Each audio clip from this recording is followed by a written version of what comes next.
No has portat els nens a l'escola? No, els tenies de portar tu? No, és dimarts, et toca a tu.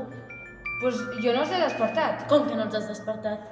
No sé, pensava que ho faries tu. Anem a avisar-los. Sí. Nens! Va, nens! Que arribem tard a l'escola! No, no vull. Tinc gana. Tinc son. I jo m'he de vestir. No tenim temps ni d'esmorzar ni de vestir-nos. Anem en pijama a l'escola i punt. Dimecres vine amb un bon pijama.